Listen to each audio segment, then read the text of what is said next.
তো জীবনের প্রথমবার এরকম ধরনের ভিডিও করলাম আমি আর মা। তো হ্যালো এভরিওয়ান, আমি আছি তোমাদের প্রিয় টগরি। তোমরা সবাই কেমন আছো? তো ফাইনালি আমি আর মা মিলে করতে চলেছি এই ভিডিওটা।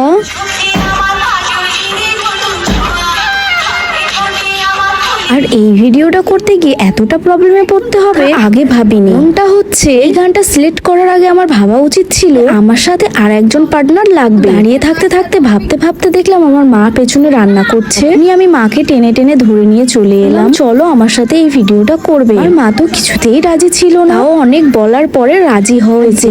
যেই রাজি হয়ে গেল অমনি আমি স্টেপ গুলো শিখিয়ে দিচ্ছিলাম। কিছু শেখানোর পরে খাওয়া দাওয়া আমরা কমপ্লিট করে নিলাম। খাওয়া দাওয়া কমপ্লিট করে নেওয়ার পরেই আমরা মেকআপে বসে গিয়েছিলাম। মেকআপ করে নিয়ে আমরা বাইরে বেরিয়ে এসেছি। জানো তো, যখন আমরা খাচ্ছিলাম তখন খুব বৃষ্টি হচ্ছিল। তো ভেবেছিলাম যে আজকের আর শ্যুটটা হবেই। যাও করে বৃষ্টিটা থামলো, কিন্তু বৃষ্টি থামার পরেই এত ভ্যাপসা গরম ফেলেছে আমরা শাড়ি পরে কাজই করতে পারছি না। তো সে যাই হোক, তোমরা কাজগুলো দেখো। এতদিন ধরে আমি তো কমেন্টে রিপ্লাই করিনি কাউকে, আজকে সবার কমেন্টে রিপ্লাই করব। চলো স্টার্ট করা যাক। তো সঙ্গীতা দি কি বলছে দেখো, বলছে আমি এই প্রথম কমেন্ট করলাম দিদি ভাই, আমার ভিডিওগুলো সত্যি খুব সুন্দর হয়। আমার এই ছোট্ট পরিবার থেকে তুমি অবশ্যই ঘুরে যেও প্লিজ। অবশ্যই দিদি ভাই, আমি নিশ্চয়ই ঘুরে আসবো। এত সুন্দর কমেন্ট করার জন্য অসংখ্য অসংখ্য ধন্যবাদ। তারপর চলো নেক্সট কমেন্টের দিকে। খুব প্রিয়া দিদি ভাই লিখছে, অনেক ভালো লাগলো ভিডিওটা, তুমি অনেক কষ্ট করো দিদি ভাই।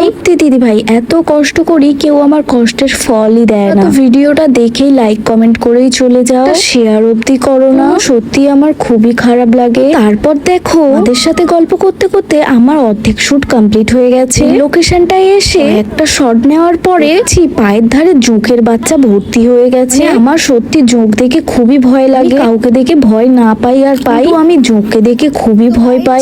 আমার মতন তোমরাও কারা জোঁককে দেখে ভয় পাও অবশ্যই কিন্তু কমেন্টে বলে যেও। তারপর দেখো আর একটা দিদি ভাই কমেন্ট করেছে, বলছে আমার নামও টগরি দিদি, প্লিজ আমার প্রোফাইলে তুমি একটু ছোঁয়া দেবে। সত্যি কথা বলতে এই কমেন্টটা পড়ার সাথে সাথেই আমি তোমার প্রোফাইল থেকে ঘুরে এসেছি। এত সুন্দর কমেন্ট করার জন্য অসংখ্য অসংখ্য ধন্যবাদ দিদি ভাই। তারপর দেখো শম্পা দিদি ভাই কি বলছে, তোমার ভিডিও এক কথায় অসাধারণ বলেও কম হবে। অসাধারণ কথাটা যদি কম বলা হয় তবুও আমি বারবার একটাই কথা বলবো, জাস্ট অসাধারণ অসাধারণ দিদি ভাই। আমি নতুন, আমাকে একটু সাপোর্ট করবে, পাশে থেকো প্লিজ প্লিজ প্লিজ প্লিজ। তো আমি একটাই কথা বলবো, ভিডিওটা যারা দেখছো তারা এই শম্পা দিদি ভাইকে অবশ্যই ফলো করে নিও। অবশ্যই কিন্তু সবার পাশে থাকবে। শম্পা দিদি ভাইকে বলবো অসংখ্য অসংখ্য ধন্যবাদ এত সুন্দর কমেন্ট করার জন্য। সত্যি কথা, আমি না মাঝে মাঝে ভাবি যে আমি আর ব্লগ ভিডিও দেব না, কিন্তু তোমাদের এত এত ভালোবাসা আমাকে বাধ্য করে ব্লগ ভিডিও দেওয়ার জন্য। এত সুন্দর সুন্দর